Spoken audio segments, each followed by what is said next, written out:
नमस्कार मित्रांनो, मी भूमेश शेंडे. राज्यात नेमकं चाललं काय?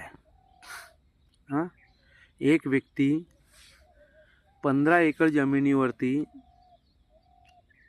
100 कोटीचे कर्ज घेते आणि दुसरीकडे